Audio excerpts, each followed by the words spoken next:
High FM, 101.9 megahertz of life. Selling a home isn't just about agreeing on the price. Sometimes the biggest disagreements only emerge once the deal has been signed. Well, can you take your designer light fittings that you installed, or the curtains, or the TV brackets? All sorts of questions. They sound trivial, but they are amongst some of the most commonly disputed issues during a property transfer. Well, the good news is that many of these agreements can be avoided by simply knowing what needs to be disclosed before the offer to purchase is signed. To help us unpack this, we're joined once again by Taryn Harris. She's partner and co-founder of Harris Marcus Maklangu Attorneys. Taryn, welcome back. And great to have you in studio. Before we start on the subject, there were a couple of questions last week, which I love, by the way. 061-895-1019. Send us your questions. Don't be shy. But there was a specific question around the bond, about paying bonds. Yes, so I'm going to come to that. But I first have to wish my son, Zach, a very happy 9th birthday. Awesome, Zach. Happy birthday, very happy boy. birthday to you. Brilliant. Okay. Excuse me. I hope he's being spoiled today. He is. We've got big plans today. Okay, that is great. That's what we want to hear because we love birthdays. Nothing wrong. Right, let's talk about bond repayments. Okay, so there was a question last week which I quite abruptly said, look, it doesn't really matter provided you're paying more into your bond and not missing deadlines in respect of interest. And there were a couple of listeners specifically who messaged in with slightly different opinions on this, stating that if they gave the provisions of the bond and the term and the loan, and they said if you pay early on in the month, the closer to the first, you actually save on interest because it's calculated daily and compounded monthly. And yes, that is true. It can make a modest difference, but it depends on how your bank actually calculates the interest. In South Africa, most home loans charge interest daily on the outstanding balance, even though repayments are usually debited monthly. Paying earlier in the month reduces your outstanding balance sooner because interest is calculated daily. Okay. You'll pay slightly less. Right. Than if you were to pay at the end of the month.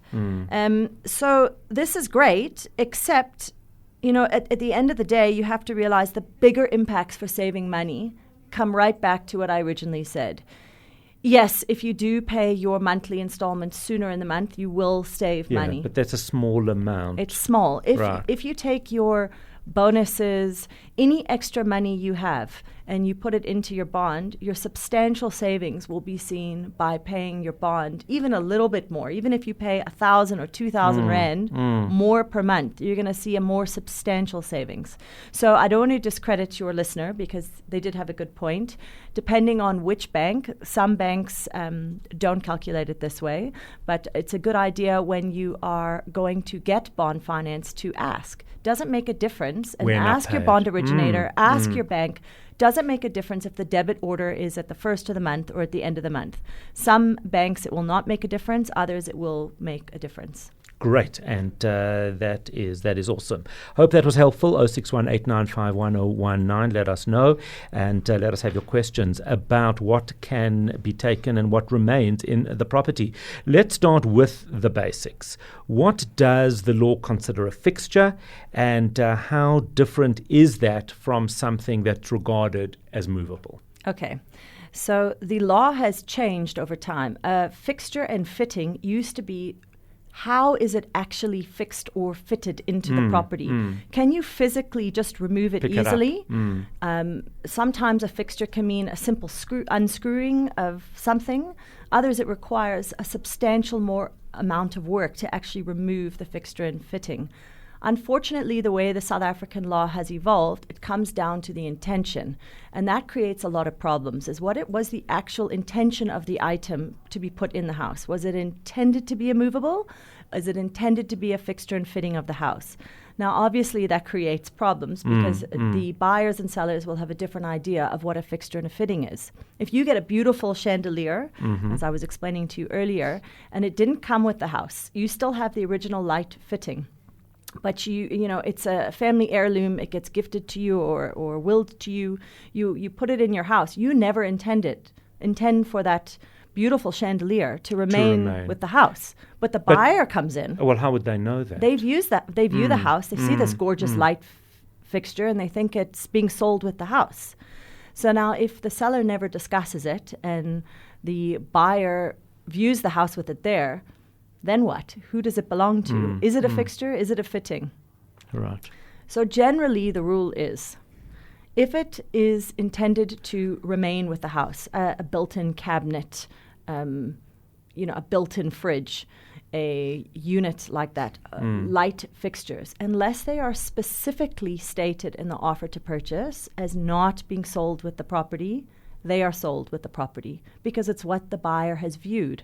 So it's a very good idea for a seller to tell their agent, listen, I will replace this light fixture, but it cannot be sold with the house. Because otherwise you come down to, what are you actually advertising? I don't know. You are, I would say my contemporary. You're a little bit older than me. Right. But there was a movie that came out in the late 80s called Moving or Moving Day, and it was with Richard Pryor. Yes, I don't know if you remember it. I do remember it.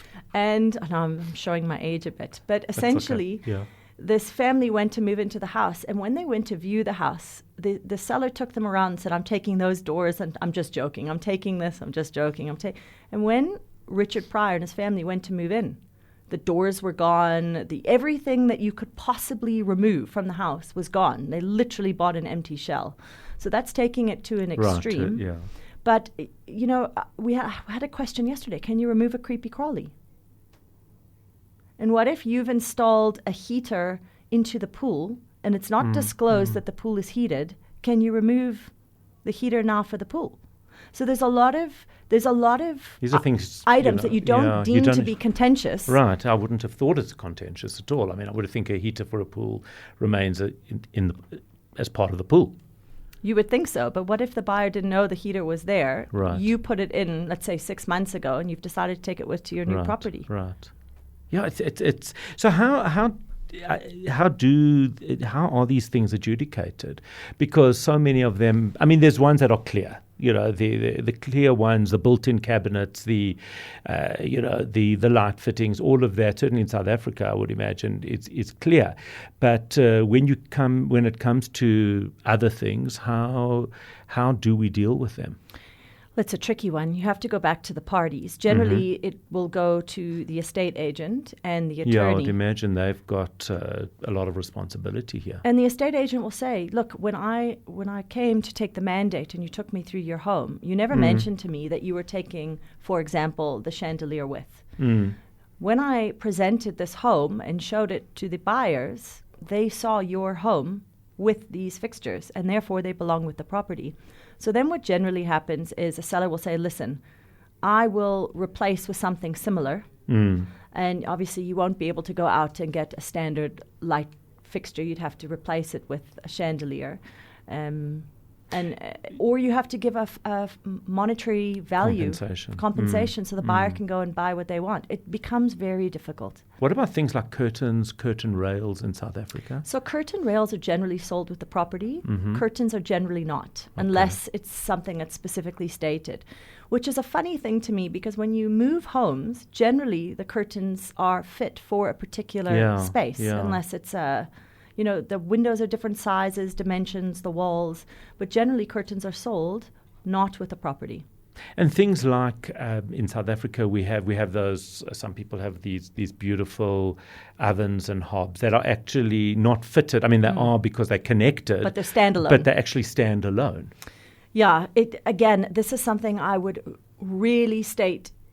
If a seller is wanting to take it with, that it doesn't belong with the property because it can affect a purchase price. You don't realize it, but you get ovens that are, 80,000, 100,000 rand. Absolutely. These imported beautiful standalone ovens, and it can change the value of what you're buying. You think you're buying it with all these expensive features, but in actual fact, we recently had another transfer, it isn't one of mine, where the property actually had a movie theater in it. a cinema theater. Yeah. And the seller were taking the chairs out and the projector, and the buyer said, "This is not what you sold me, a theater." Absolutely. Otherwise, you haven't sold a theatre, you've sold a room. So there's disagreement going on about what actually they bought. Wow. What is interesting to note, financially you can save money because you pay transfer duty on immovable property. So if your property value is, let's say, 3 million rand, and you state specific movables within the property, so your normal fixtures and fittings, the pool equipment, the garden equipment, a lot of those sorts of things. Anything else, if you state it separately in a separate part of the agreement for movables, you do not pay transfer duty on. You only pay transfer duty on the part that's actually the immovable property. So if you are looking to buy furniture from a seller or specific items, it's better to put those items separately to reduce the value of the immovable or the entire package you're buying, because you only pay transfer duty on the immovable property value. Okay. So that's actually a very, very good way to reduce that. Unsigned says when my previous landlord sold a house, they took all garden fixtures and ornaments, benches, little statues, even the hammock. Yes, I would say... Look, it's good that they take the little statues. Nobody wants those. The gnomes in the garden. Gnomes. Exactly. Look, it's a difficult one because, is it a cement bench that requires, 7 men or 10 men to move, or is it a wooden one that 2 people can easily lift out? So again, you have to look at what is the nature of the fixture and fitting. We've had people who have horticultural, and plants. Plants. I was thinking about that. I was thinking about a lot of people design their gardens with various pot plants that are planted, but it's very much part of the garden, but you can lift it up if you choose to. So normally potted plants you can remove. Plants or trees that are in the garden where the roots have taken root in the soil, and this goes back to Roman Dutch law, I mean this is the evolution of property law for fixtures and fittings, are deemed to be in the property. However, having said that, if it's the intention of the seller to remove it, as long as they disclose that up front, so the agent knows, saying these 6 plants or these potted plants or this area of the garden, I will be taking those with me. As long as it's disclosed, then there's no problem, because then everybody knows. Then everybody knows, exactly. Firstly, Mike says, thanks for remembering to answer my bond question. I'm glad you were listening, Mike. That's great. And Renee says, so everything one takes out of the home should actually be put in the agreement. Yes, within reason. I mean, obviously, if you don't need lists and lists of items that you're removing. But as you say, I mean, you made a great comment to me. If you take a home and you could physically turn it upside down and shake it, what would not fall out? Those sorts of items you need to think about. Am I taking them? And if you're not sure about curtains and you really want them, make sure you say, no, the curtains are not coming with. Just in case a buyer, they believe, you don't know what type of fabric's being used or if they deem it to be included. So the best thing to do is just be clear and make sure your agent and your buyer and everyone knows when you're signing what is not included as part of the house sale. And I was going to say to you as we end off, what is the most important advice, both for buyers and for sellers in this regard? So I think from a seller's point of view, those specific items, I mean, obviously you want to keep the value of the home you're selling. You put in certain features and fixtures in order to get the price you want, is to make sure that those that are very important to you, that you want to take with, are disclosed. And from a buyer's point of view, when you walk through a home, if there are specific features that stand out, make sure they include the following: the pot plants in the front, all the light fixtures, or whatever you're wanting to take with.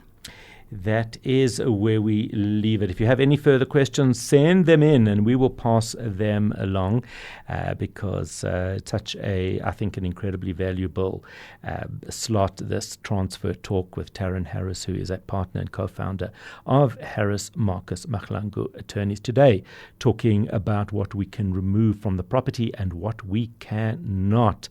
Taryn Harris, thank you as always.